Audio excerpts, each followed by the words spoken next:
Tinitingnan ngayon ng Presidential Anti-Organized Crime Commission ang posibleng criminal liability ng Pasay City LGU dahil sa ilang beses na pagkakadiskubre ng Pogo Hub sa kanilang syudad.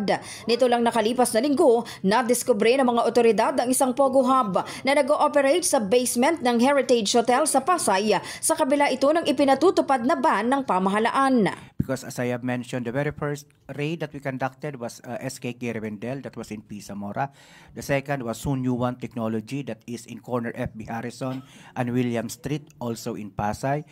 We also conducted a raid in Kimber High Technology, that's also in Pasay. That's the 3D Analyzer Pogo.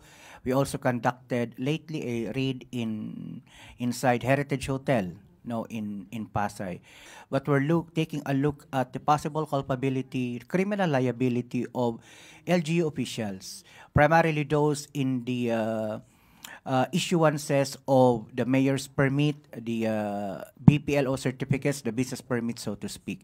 So we have not yet reached a conclusion together with Department of Justice and the DLG on how to proceed, but the case build-up is already ongoing. It's there. Usually kapabayaan po ito diba? This is a failure of their BPLO to conduct their visitorial and regulatory powers. Ang LGU po ay isa sa may pinakamalawak na visitorial at regulatory powers, kaya hindi po sapat na kadahilanan yung sasabihin ng alkalde na hindi ko alam, wala akong alam.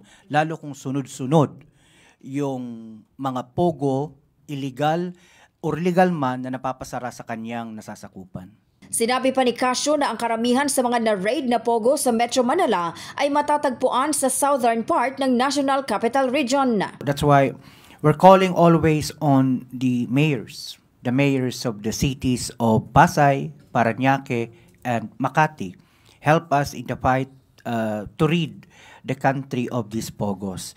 Because most of the reports that we've been getting are in these cities. We don't want to politicize the problem because this is not a political matter. This is a law enforcement matter. But again, part of the solution of this law enforcement problem involves the decisive actions of the local chief executives of these aforementioned cities, Makati, Parañaque, and Pasay. Maliban naman sa Pasay, iniimbestigahan rin ng PAOK ang mga LGU officials ng Lapu-Lapu City kung saan nadiskubre rin ang ilang foreign pogo workers noong nakaraang taon habang nasampahan na ng kaso ang dating Bamban Mayor na si Alice Guo at Porac Mayor Jing Capil matapos madiskubre sa kanilang lugar ang malalaking Pogo Hub. Ang nabanggit pa lamang po natin ay una si Bamban Mayor nga po. Yung LGU ng Bamban ay meron po tayong case build-up ongoing. Hindi lang po yung nakahabla na po si Guwaping or si Alice L. Guo, maging yung ibang mga miyembro, yung mga kasalukuyang alkalde, vice-alkalde, at saka yung mga miyembro ng konseho na nag-approve doon sa permit ng Sunyu One Technology, maging yung kanilang BPLO officer at saka yung kanilang mga legal officer at saka yung municipal administrator. That's for Bamban.